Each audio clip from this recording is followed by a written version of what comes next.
Hi, my name is Meg, and you're watching You Can Ask That. Here's our panel talking about friendships and dating. So the first question, how do you introduce the topic of diabetes to a friend or a new partner when they don't know anything about it? I think we discussed this when we all met each other. It kind of just comes up organically. You know, at some point you're going to get out your blood tester or your pump or something, and then from there it sort of just develops. What do you guys think? Yeah, I don't tend to bring it up as its own topic. It's just kind of a part of other things that happen in my life. Like, yeah, I have to do needles sometimes when I eat food, and I don't like hiding that because that just changes everything for me. So yeah, it comes up in conversation super quickly. Yeah, I would say do your best to make sure that you don't hide it from other people, if anything. Like, it might be your decision whether you share it publicly, but hiding it from really close friends and family, like, at the end of the day, it's your safety. But sometimes you get really beautiful reactions from it, and people can open up about, your condition and have interesting ways of relating back to you. So it can be a positive thing. My partner loves my CGM graphs more than I love them. She just nerds out over it all the time. So. And it's also, this is a bit of a nerdy thing to say, but it's a good opportunity to educate some people who might not necessarily know a lot about it or assume things about it. It's a good way to correct some misinformation. Yeah, going back to what you said, Loui, that kind of leads really nicely into the next question we had, which is, how do you accept your diagnosis, or how did you accept your diagnosis? Oh, that's a really tough question. And I think for some people, the idea of it accepting a diagnosis isn't something that they've had to face. But for other people, that question might really resonate within you. For me, I got diabetes quite at a young age. So growing older and things, it was kind of an easier thing to have associated maybe with my personal identity or how I see myself. But I guess when you have a later diagnosis, things could be different. Yeah, Sure. I got it at 18, so it took me a long time. I reckon it took me a couple of years. Highly recommend therapy. It's a great place to start. It's really hard, and the journey is different for everyone. But I think one of the most important things that you can do is to find other people that are like you. I found that really, really powerful, and just accepting that it is a part of me, and that it's not a bad part of me. It's just a part of me. You know, I like Lego Masters. I have diabetes, and my favorite food is strawberries. Like, it's sort of one of those parts. It's in the mix. That's it. Yeah, absolutely. Awesome. Wow, the next question is a bit of a fun one. So how do we manage having sex with hypos and wearing a pump? Take your pump off. Yeah.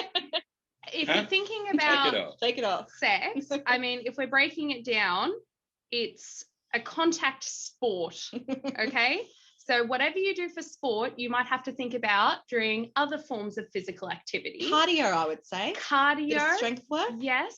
Yeah, and so if I were playing a contact sport, I would probably choose to take my pump off and make sure that there was some hypo food around. And do you know what? Everyone appreciates a bit of hypo food after as well.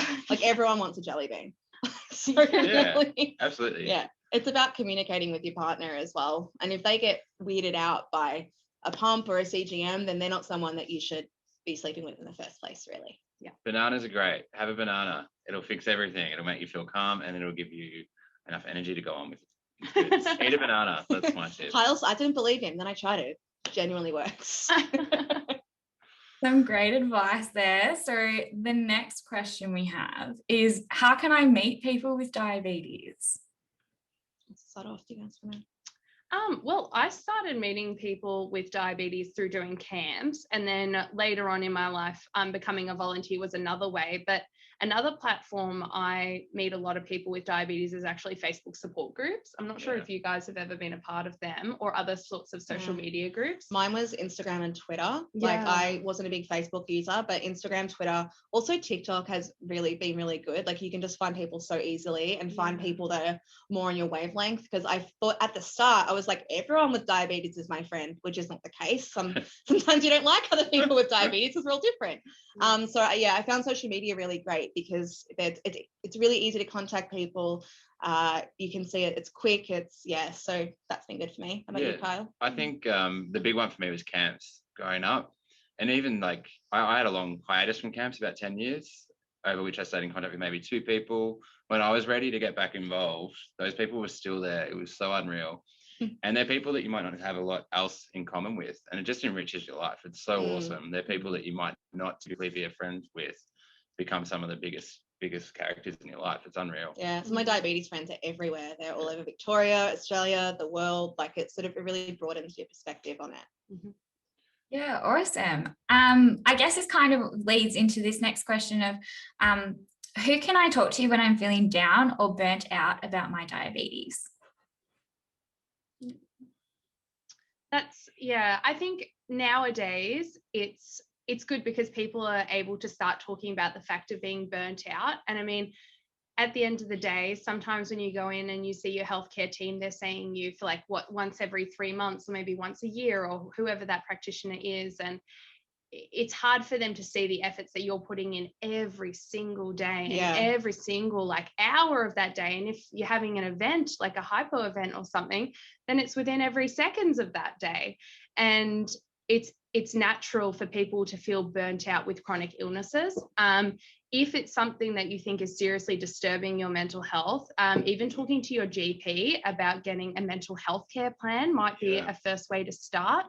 That's really my suggestion. I found the biggest thing for me, there's two big things. The first big thing was the power of like saying that also happens to me, finding people that also actually get it, because your partner or your family or your best friends might be like, I want to understand, but they can't understand. And at the end of the day, it's like these guys and other friends with diabetes who actually get what it's like when, you can't do like a uni assessment because you're hypo again, or you can't get your sugars down, or, something like that's happening.